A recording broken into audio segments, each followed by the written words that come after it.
ইসরাফিলের সিংহায় ফুৎকারের পরে কিয়ামত কায়েম হয়ে যাবে। গোটা জগৎ হবে কিয়ামতের মাঠ, এই জমিন হবে কিয়ামতের মাঠ। সিরিয়ার জমিন হবে আল্লাহর বিচারালয়, আদালত। আর এই জমিনটা হবে আল্লাহর আদালত, বিচারালয়ের ময়দান। আল্লাহ হবেন বিচারপতি। সেদিন আল্লাহ বিচার কার্য শুরু করার আগে ইসরাফিলের সিংহায় ফুৎকার দেওয়াইয়া কবরের সব মানুষ যখন উঠে আল্লাহর দরবারে যাবে, তার আগে আল্লাহ পাক আমার নবীরে নিয়ে আল্লাহ পাক আগে তার পার্শ্বে বসায়া দিবে। আল্লাহ বলবেন, ফিরিস্তা যাও আমার নবীরে সালাম দাও। ফিরিস্তা বলবেন, হে আল্লাহ, জমিনটা তো সমতল হয়ে গেল, কোথায় মক্কার ঘর কোনো চিহ্ন নাই, কোথায় মদিনার মিনারা সবুজ গম্বুজ কোনো অস্তিত্ব নাই, জমিনটা সমতল, কোথায় আমার পয়গম্বর আছে জানি না। আল্লাহ বলবেন, এদিকে তুমি আগাও, যেখানে আমার রাহমাতুল লিল আলামিন আছেন, রওজা পাকের মধ্যে জিন্দা, নামাজের হালাতে আল্লাহর মারিফতের মহব্বতে নিমজ্জিত। নবীজির রওজা মোবারকের কিনারায় যখন তাকাইবা, ওখানে গিয়া দেখবা নবীর রওজা মোবারকের থেকে একটা নূরের বাতির আলো দেখতে পাইবা। আমি আল্লাহর পক্ষ থেকে মায়ার নবীকে সালাম দিবা, নবী দাঁড়িয়ে যাবেন, নবী উঠবেন, আমার কিনারায় নিয়ে আসবা। কারণ হাসরের ময়দানেও সূর্যটা থাকবে মাথার উপরে, জমিনটা সূর্যের গরমই হবে। আল্লাহ পাক সব মানুষগুলো জমা করে একটা কঠোর কর্মসূচি দিবেন। আল্লাহ হুঙ্কার দিয়া বলবেন, লিমানিল মুলকুল ইয়াউম লিল্লাহিল ওয়াহিদিল কাহ্হার। আল্লাহর এই আওয়াজটা এত যে ভয়ঙ্কর হবে যে হাসরের ময়দানটা থরথর করে কেঁপে উঠবে, মানুষগুলো পাগল পারা হয়ে যাবে। আল্লাহ পাক আওয়াজ দিবেন, আজকের দিনের রাজত্ব কার? কেউ আওয়াজ দেওয়ার সাহস পাবে না। আল্লাহ নিজেই জবাব দিবেন, মহারাগে রাগান্বিত আল্লাহ, আজকের রাজত্ব, কারণ আমি হলাম আজকের মালিক ইয়াউমিদ্দিন। আমি আজ কিয়ামতের দিন প্রতিদান দিবসের মালিক আমি আল্লাহ। আল্লাহ তাআলার কঠিন ভয়ঙ্কর আওয়াজে হাসরের ময়দানটা থরথর করে কেঁপে উঠবে। ওই সময় কে আল্লাহ পাকের এই গোসাকে বারণ করবে? সাহস নাই। আমার নবীও চুপ হয়ে আছেন। কে এখন আল্লাহর এই গোসাটাকে ঠান্ডা করবে? কারো কোনো কথা বলার অধিকার হবে না। নবী বলেন, আমি কিয়ামতের ময়দানে হব রহমত। আল্লাহ পাক গোসা এমন গোসা হবেন, হাসরের ময়দানটা তার হুঙ্কারে কাঁপতে থাকবে। কিন্তু আল্লাহ পাক আমারে এমন এক মুহাব্বতের নজর দিয়া দান করেছেন, এমন এক করুণা দান করেছেন। আল্লাহ কিয়ামতের দিন গোসার নজরে যখন আমি মুহাম্মদের দিকে আল্লাহ কুদরতের নজরটা দিয়া দিবেন, আমি নবীর রহমতের বরকতে, আমি আল্লাহর মুহাব্বতের নবী আর বন্ধু হওয়ার কারণে আমার চেহারা দিয়ে তাকাইলে আমার আল্লাহর গোসা ঠান্ডা হয়ে যাবে। ইমামুল আউয়ালিন আল আখিরিন বাহরে সাদকা রাহমাতাল লিল আলামিন ওয়া মা আরসালনাকা ইল্লা রাহমাতাল লিল আলামিন। আমার নবী এমন একজন নবী, যেই নবীর জন্য আজ আমরা ১৫০০ বছরের পরেও এত শান্তিতে আছি। অন্য নবীর উম্মতেরা মারাত্মক অপরাধ করলে চেহারা পাল্টায় যাইত, নগদ অ্যাকশন শুরু হয়ে যেত। কিন্তু আমার নবী মুহাম্মদ নবীর বরকতে, ওই নবীর উম্মত হওয়ার কারণে পাহাড় পরিমাণও যদি গুনাহ কররে মুমিন, আল্লাহ নবীর মহাব্বতে উম্মতের নগদ কোনো বিচার করেন না এবং ইজ্জতটাকেও নষ্ট করেন না। না হয় যেই অপরাধ করতেছি এই জমিনের মানুষগুলো ধ্বংস করতে 1 মিনিটেরও বেশি সময় লাগে না। আল্লাহ পাক বলেন, এত অপরাধের পরেও তো আমি আল্লাহ রাগ করে পানি বন্ধ করি নাই, বাতাস বন্ধ করি নাই, সূর্যের আলো বন্ধ করি নাই, চাঁদের আলো বন্ধ করি নাই। কঠিন মুসিবতে বান্দাকে ফালাই নাই। এমন অসুস্থ, তোমার গলা ব্যথা, ঠান্ডা, জ্বর, চোখের পানি ছেড়ে কান্না করেছো, সন্তানের থেকে বিদায় নিয়েছো, মনে হয় যেন করোনায় আক্রান্ত হয়ে গেছি, আর বাঁচবো না। আল্লাহ কয়, রে বান্দা, আমি আল্লাহ তোরে সেখান থেকে সুস্থ করে দিলাম।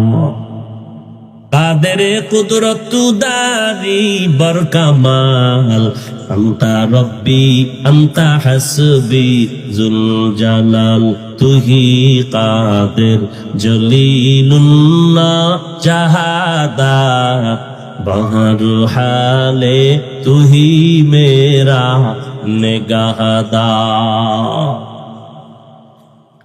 ওই মায়ার নবী দুনিয়াতে আসলেন রহমতের বার্তা নিয়া।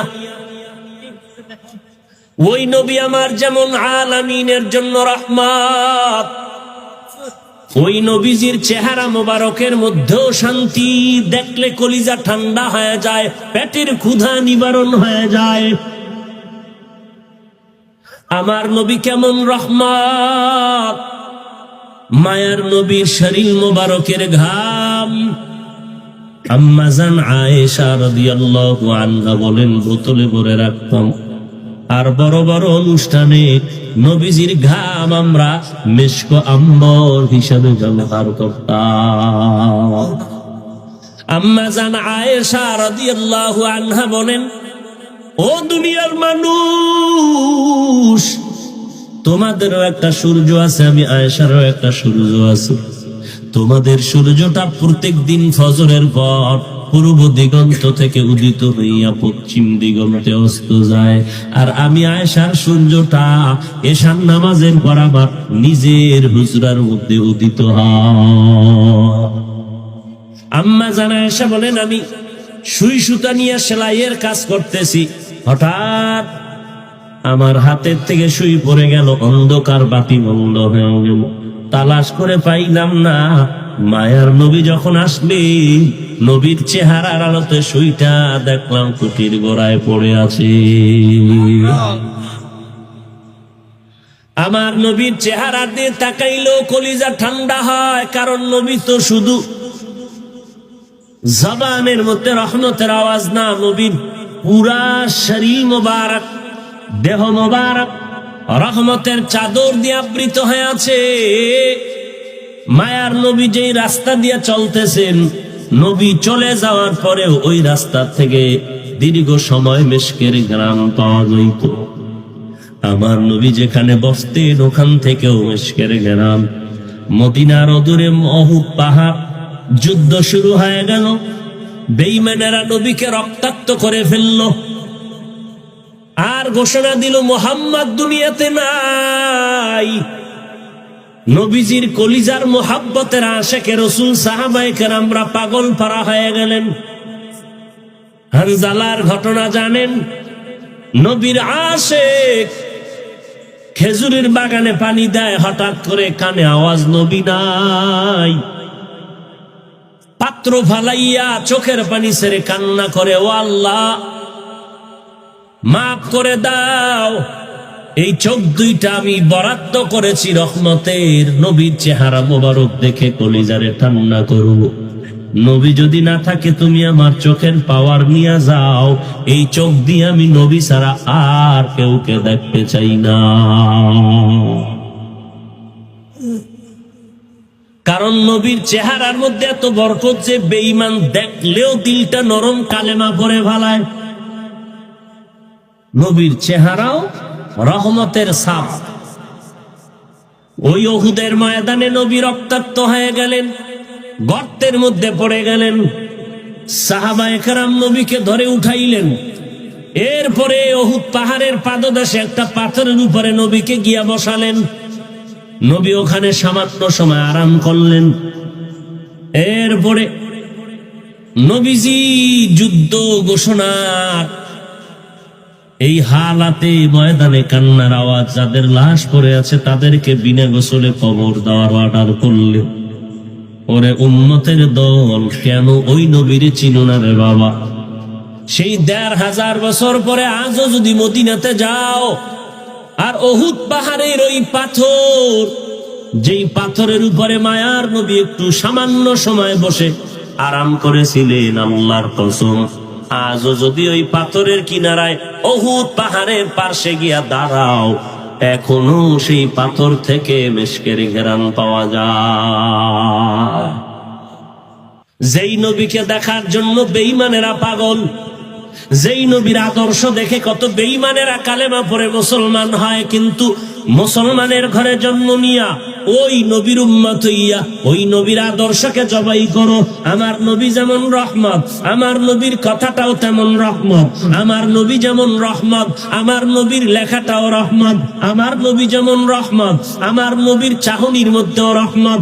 আমার নবী যেমন রহমত, আমার নবীর হেঁটে যাওয়াটাও রহমত। আমার নবী যেমন রহমত, আমার নবীজির আদর্শটাও হলো উম্মতের জন্য রহমত। শান্তি আর শান্তি। দুনিয়াতে কত আদর্শের গান শুনলাম, আব্রাহাম লিঙ্কনের আদর্শ, মাও সেতুনের আদর্শ, লেনিনের আদর্শ, কার্ল মার্ক্সের আদর্শ, গণতন্ত্রের আদর্শ, রাজতন্ত্রের আদর্শ। আল্লাহর কসম ফাইনাল অ্যানসার আমরা দিয়া যাই, আল্লাহর কসম দুনিয়াতে যত আদর্শের গান শুনো এক আওয়াজে জবাব দিয়ে দিতেছি রে বাবা, দুনিয়ার সব আদর্শগুলো হলো নাপাক, একমাত্র আমার মদিনাওয়ালা নবীর আদর্শই হলো পাক।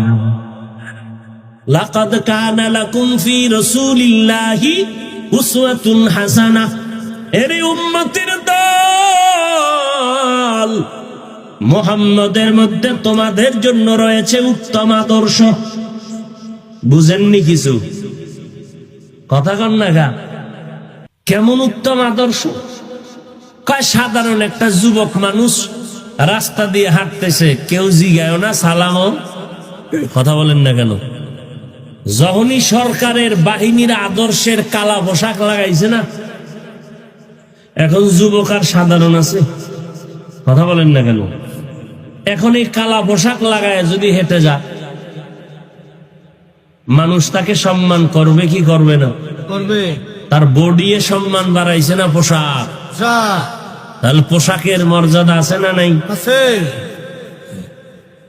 আমি যদি এখন আপনাদের বয়ানে রেখে 5 মিনিটের জন্য যদি স্টেজের পেছনে গিয়ে আবার চলে আসি আপনাদের জিকিরে লাগায়া, 5 মিনিট পরে এসে যদি আবার বয়ান শুরু করি, কণ্ঠ চলবে, টান চলবে, বয়ান চলবে, ব্যবধান হবে, আমার মাথায় টুপি থাকবে না, শরীরের মধ্যে লম্বা মদিনাওয়ালার জামা থাকবে না, থাকবে আমার বডির মধ্যে শার্ট প্যান্ট টাই। কি থাকবে? শার্ট প্যান্ট টাই পরে যদি 5 মিনিট পরে এসে এখানে বয়ানে টান দেই, আল্লাহর মহব্বতে বলেন আপনারা আমার বয়ান মহব্বতে শুনবেননি? যারা এই ময়দানে শার্ট প্যান্ট টাইয়ের গোলামি করো, তারাও বলবে হাফিজ ভাইয়ের ধ্বংস মাত্র শুরু। এইবার বালিশে মাথা লাগাইয়া চিন্তা কর হে বাঙালি মুসলমান, মদিনাওয়ালা নবীর আদর্শের পোশাকের মূল্য কত? জায়েজ নাই, জায়েজ নাই, দাগ ধাক্কাইয়া জায়েজ নাই, জায়েজ নাই কইলে আল্লাহ পাওয়া যায় না। তাকওয়া আছে কিনা, এটা হলো আল্লাহ পাওয়ার পথ। আল্লাহ পাওয়ার পথ ফাতোয়া না, আল্লাহ পাওয়ার পথের নাম তাকওয়া। তোমারে কেউ কয় নাই শার্ট প্যান্ট পরো, জায়েজ আছে না নাই, হালাল না হারাম, বৈধ না অবৈধ, এ ফতুয়ার টাইম আমগো নাই। আমগো বয়ান চলবে তাকওয়া দিয়া, কারণ আল্লাহ পাওয়ার পথের নাম ফাতোয়া না, আল্লাহ পাওয়ার পথের নাম তাকওয়া। জায়েজ নাইটাই কওয়ারও আমগো মন মানসিকতা নাই। কারণ রসুলের আশেক যারা, আল্লাহর খাঁটি গোলাম যারা, তাকওয়ার মজবুত পাহাড় হইয়া যারা চলতে চায়, তারা জায়েজ নাই কইয়া ছিদ্র অন্বেষণ করবে না। তারা বলবে রসুল যা করে নাই তা করব। ভাইরা আমার, রাহমাতুল লিল আলামিনের আদর্শ এতটাই যে সুন্দর, রাহমাতুল লিল আলামিন এক রহমতের আদর্শ নিয়ে যখন মক্কার জমিনে আসলেন, মক্কার মানুষ এতটাই যে খারাপ, সারা দুনিয়াতে তাদের মতো খারাপ কেউ ছিল না। রাহমাতুল লিল আলামিন রহমতের এমন আদর্শ নিয়ে আবির্ভূত হয়েছেন। নবীর আদর্শটা মক্কার খারাপ মানুষগুলো যখন গ্রহণ করা শুরু করলো, এত পরিমাণ তারা দামি হয়ে গেল। আপনারা জানেন তাদের 10 জনার নামে জান্নাতের টিকিট এসে হাজির। এটা আর কোনদিন শুনেন নাই? এই পাবলিক, কথা বল না কেন? আর শুনেন নাই? কয়জন সাহাবার নামে? 1 নম্বরে কার নাম? দ্বিতীয় কার নাম? তৃতীয় কার নাম? এদের ইতিহাস পড়েন না? কান্না কান্না কান্না। কেন? তারা নামাজ পড়ে না এই জন্য কান্না করেছেন না। তারা রোজা রাখতেন না এই জন্য কাঁদছেন না। তারা কোরআন শরীফ পড়তে জানতেন না এই জন্য কাঁদছেন না। না, তাদের তেলাওয়াতেও কমতি নাই, নামাজেরও ঘাটতি নাই, পর্দারও ঘাটতি নাই, রোজারও ঘাটতি নাই, হজেরও ঘাটতি নাই, জিহাদের ময়দানেও ঘাটতি নাই, রাতের বেলা তাহাজ্জুদেও ঘাটতি নাই, ইশরাক আউয়াবিন চাষতেও ঘাটতি নাই, সংসার চালানের মধ্যে ঘাটতি নাই, সন্তানের হক আদায়ে ঘাটতি নাই, স্ত্রীর হক আদায়ের বেলায় ঘাটতি নাই। এত আমল করার পরে, এত ইলম অর্জন করার পরে, এত তাকওয়া অর্জন করার পরেও মরণ পর্যন্ত সারা রাত নামাজে কান্না করেছেন, কবরে কি উপায় হবে আমার? আপনারাও তাদের মতো ইবাদত করেন? বলেন না কেন? তাদের মতো নামাজ পড়েন? কোরআন শরীফ জানেন না, কি এর নামাজ পড়েন? নামাজে তো কোরআন লাগে না। আল্লাহু আকবার বলার পরে দুরূদ, এরপরে আত্তাহিয়াতু বইরা নামাজ শেষ। তাহলে আল্লাহু আকবার বলার পরেই তো কোরআন লাগবে। কোরআন জানেন না, কি দিয়া নামাজ পড়বেন? কয় যাও জানি এক আয়াতে 13টা ভুল। কি এই নামাজ লাগো? আল্লাহ কি কইছে জানেন? আমার বাপের কথা না, আল্লাহ কইছে ফাওয়াইলুল লিল মুসাল্লিন। ওয়াইল নামক জাহান্নাম নামাজি মুসল্লির জন্য। কার কথা? আল্লাহর কথা। ওয়াইল নামক জাহান্নাম নামাজি মুসল্লিদের জন্য। কোন মুসল্লি? নামাজি। নামাজি কোন নামাজি? যে নামাজ পড়তে গিয়াও গাদ্দারি করে, নামাজ পড়তে গিয়াও তামাশা করে, নামাজ পড়তে গিয়াও ঠাট্টা করে, নামাজ পড়তে গিয়াও কি বলে মস্কারি করে, নামাজটাকে ইবাদত মনে করে না। যদি করত তাহলে আল্লাহর ঘর শ্রেষ্ঠ ইবাদতের জায়গা, শ্রেষ্ঠ ইবাদতের জন্য গিয়া শ্রেষ্ঠ মানুষগুলো বাঘ ভাল্লুক বাদর শুয়ারের ছবিওয়ালা পোশাক নিয়ে আল্লাহর ঘরে যেতে পারত না। এমন নামাজিরে আল্লাহ কইছে ফাওয়াইলুল লিল। তাও আবার 5 ওয়াক্তের খবর নাই, পারলে জুমাটা পরে, তাও জুমা পুরা পড়ে না, ইমামের সালামের পরে দৌড়। আছে না নাই? কি খুশি আমি নামাজি। ওরে 5 ওয়াক্ত নামাজ যারা পড়ে না, শুধু জুমা পড়ে, এদেরকে নামাজি বললে গুনাহ হবে, গুনাহ। এরা কেউ নামাজি না, নামাজি না, নামাজি না। এদের নামাজি বললেও কি হবে? ইসলামটা তোমার মামার বাড়ির হালুয়া। ইসলাম তুমি খেলনা মনে করেছো? তুমি মন মতো চলবার বলবা ইহি ইসলাম? এটা তোমার পণ্ডিত কোন দুনিয়াওয়ালা স্বার্থপর আল্লাহর রসুলের দুশ্মনের বানানো ইসলাম হতে পারে, মদিনার ইসলাম না। আসতে কোন কেন?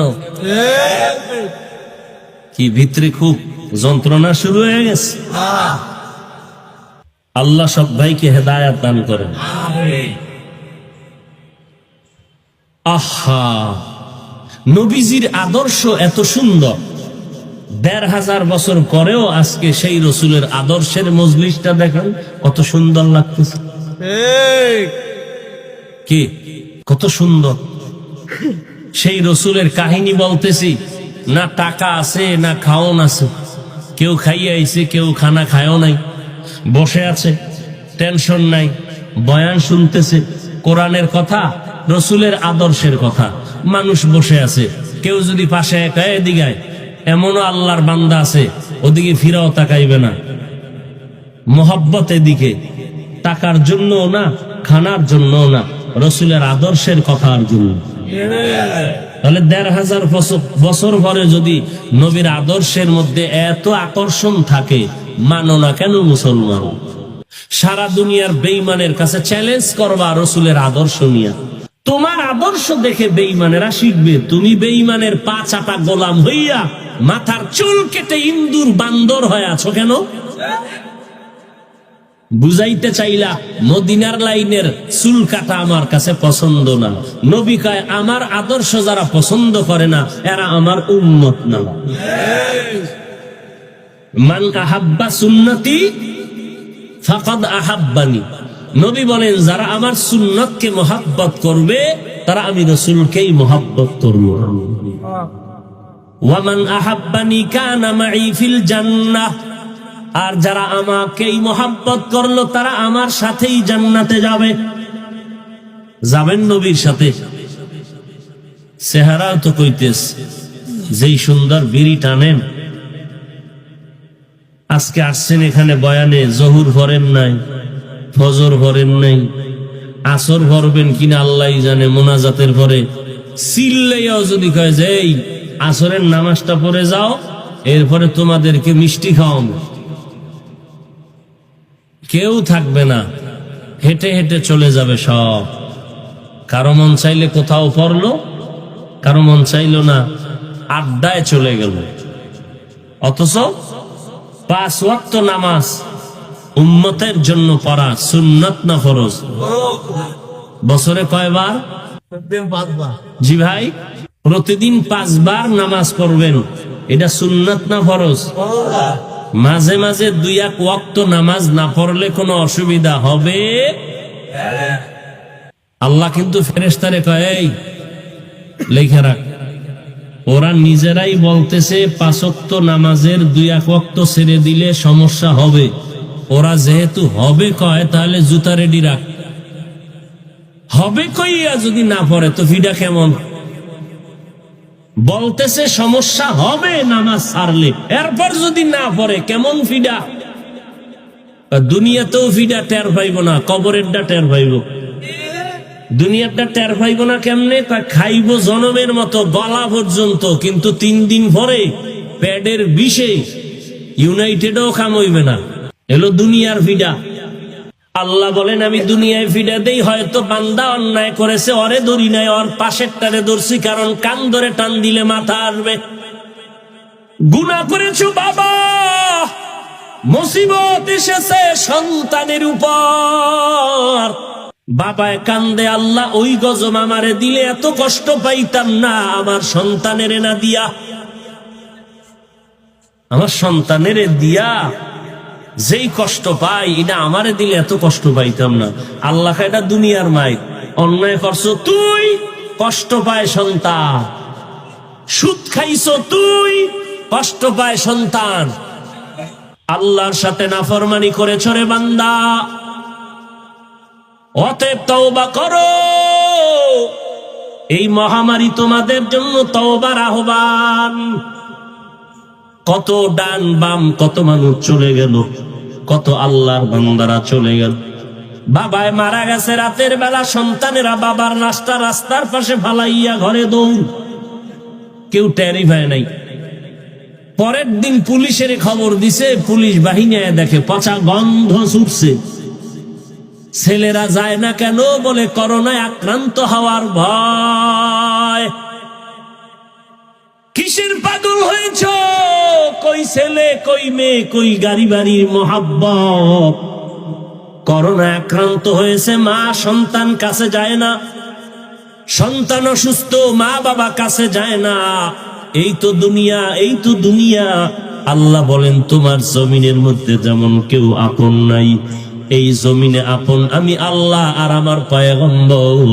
কবরে যদি যাও সেখানেও আপন হবে আল্লাহ, আমি আর আমার নবী। অতএব চালাকি ছেড়ে দাও, তওবা করো। ও যুবক ভাই, আপনার আমার মতো কত যুবক স্কুল কলেজে লেখাপড়া করে এক ওয়াক্ত নামাজ বাদ দেয় না, আছে না নাই? আপনি একটু নিজেরে প্রশ্ন করেন, আপনি কেন পারবেন না? ও যুবক, আপনার মতো যুবক ভাই র্যাব, আর্মি, পুলিশ, বিডিআরের চাকরি করে নামাজ বাদ দেয় না, ডাক্তার, প্রফেসর, ইঞ্জিনিয়ার, এমপি, মন্ত্রী, ব্যবসা করে, চাকরি করে, নামাজ বাদ দেয় না, ড্রাইভারি করে, নামাজ বাদ দেয় না, আছে না নাই? আপনাকে প্রশ্ন করেন, আপনি কেন পারবেন না? কয়দিন আর যৌবনের বাহাদুরি করবেন রে আল্লাহর গোলাম? মরণ যখন এসে যাবে কেউ ধরে রাখতে পারবে না।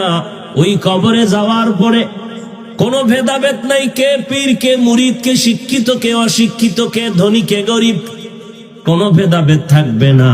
ওই সাদা কাপনের প্যাকেটের মধ্যে যখন ঢুকে যাওয়া হবে, কবরে যখন যাওয়া হবে, তিনটা প্রশ্ন আপনাকেও করা হবে, আমাকেও করা হবে, কম না বেশিও না। রবের পরিচয় দাও, ধর্মের পরিচয় দাও, রাহমাতুল্লিল আলামিনের পরিচয় দাও। এই তিনটা প্রশ্নের জবাব ঠিক করিয়া যদি কবরে যেতে পারেন রে বাবা, কবর হবে জান্নাতের বাগান। আর দুনিয়াতে যদি রবের গোলামি না করেন, আল্লাহর ধর্ম ইসলামকে না মানেন, নবীর আদর্শের মালাটা গলায় না লাগান, নামাজ না পড়েন, নবীর তরিকা মতো না চলেন, কবরে যাওয়ার পরে জবাব দিতে পারবেন না। আল্লাহ পাক অর্ডার করবে, ফেরেশতা এই নাফরমানের দুনিয়াতে কম সুযোগ দেই নাই। আমার দেওয়া পানি, আমার দেওয়া মাছ, আমার দেওয়া গাছ, আমার দেওয়া বাতাস, আমার দেওয়া সূর্যের আলো, আমার দেওয়া জমিন, আমার দেওয়া আসমান, আমার দেওয়া বৃষ্টি, এর বান্দাকে সব দিলাম, এরপরও বান্দা আমার ইবাদত করে নাই। আর সুযোগ দেওয়া হবে না। কবরটাকে জাহান্নামের বিছানা বিছাইয়া দাও, জাহান্নামের সাথে রাস্তা বানায়া দাও। একটা নয়, দুইটা নয়, 70 থেকে 99টা সাপ কবরে সে হাজির হয়ে যাবে। এরে নবীর উম্মতের দল, আল্লাহ অর্ডার করবে, এরে কবরের মাটি দুই পার্শ্ব থেকে সজোরে চাপ দাও। কবরের মাটির চাপে পাজরের হাড় চুরমার হয়ে যাবে। ও আল্লাহর বান্দারা, মাঝে মাঝে রাত্রে বেলা যখন বিছানায় যাও ঘুমাবার জন্য, মোবাইলটাই তো তোমার মা বাবার মতো আপন। মা বাবারে এত মোহাব্বত করো না, মোবাইলের যেই মোহাব্বত করো। অনেক সময় মা বাবায় বাধা দিলে মোবাইলের মোহাব্বতে সন্তান মা বাবাকে ধমক দেয়, গালি দেয়, আছে না নাই? তাহলে তোমার ওই মহাব্বতের মোবাইলটা ওপেন করিয়া বাংলা কোরআন ডাউনলোড করে নামাইয়া এরপরে কিছু সূরার বাংলা তরজমা পড়ো। আল কারিআতু মাল কারিআ ওয়া মা আদরাকা মাল কারিআ ইয়াউমা ইয়াকুনুন নাসু কাল ফারাশিল মাবসুস আরাআইতাল্লাযী ইউকাযযিবু বিদ্দীন ফাযালিকাল্লাযী ইয়াদউল ইয়াতীম ওয়া লা ইয়াহুদ্দু আলা তাআমিল মিসকিন। আলহাকুমুত তাকাসুর হাত্তা যুরতুমুল মাকাবির ইযা যুলজিলাতিল আরদু জিলজালাহা ওয়া আখরাজাতিল আরদু আসকালাহা ওয়া ক্বালাল ইনসানু মা লাহা। এই তরজমা সূরার বাংলায় তরজমাগুলো মোবাইলটা ওপেন করে দেখিও। জাহান্নামের বয়ান, গুনাহগারের জন্য কি পরিমাণ শাস্তি জাহান্নামে হবে, এই আয়াতগুলোর তরজমা পড়িয়া দেখো আর কবরের চিন্তা করো। কারণ ঘুমের মধ্যেও তো অনেকের মরণ হয়ে যায়। তুমি যখন বিছানায় পড়ে ঘুমাও তোমার কি ভয় লাগে না? এই ঘুমের মধ্যে যদি আজরাইল এসে তোমার জীবনটা নিয়ে যায়, কবরে গিয়া কি জবাব দিবা? এই চিন্তা যদি করতা তাহলে ঘুমের বিছানায় পড়ে মোবাইলে তার লাগায়া গান শুনতা না। অনুরোধ করে বলিনি যুবক, তওবা করে নাও। গলায় ছুরি আসবে, মরে যাব, আর নামাজ ছাড়বো না, বেপরদায় চলবো না, জীবনে তো কম অন্যায় করি নাই, আজকে থেকে তওবা করে গেলাম, আল্লাহ তুমি মাফ করে দাও, আর নবীর তরিকার বাহিরে চলবো না, মা বাবাকে কষ্ট দিব না, ওলামায়ে কেরামের বিরোধিতা করব না, আর কোনোদিন জবান দিয়া কারো দোষ বলবো না, আঙ্গুল দিয়া কারো বিপক্ষে দোষ লিখবো না। বিচারক তো আল্লাহ আছে না নাই? তাহলে এত টেনশন কেন? আল্লাহ বিচার করবেন, আমি খামোখা কেন কারো পিছনে লেগে নিজে গুনাহগার হব? ও আল্লাহ, তুমি আমাদের মাফ করে দাও, আমাদের তওবা করার তৌফিক দান করো। আজকে থেকে এক ওয়াক্ত নামাজও আমি বাদ দিব না। অন্তর যদি পরিশুদ্ধ থাকে আল্লাহর কাছে তওবা করেন। আল্লাহ বলেন, বান্দা তুই তওবা করে এক ফোঁটা চোখের পানি ছেড়ে যদি কান্না করো, আমি আল্লাহ তোর পাহাড় পরিমাণ সব গুনাহগুলো মাফ করে দিব।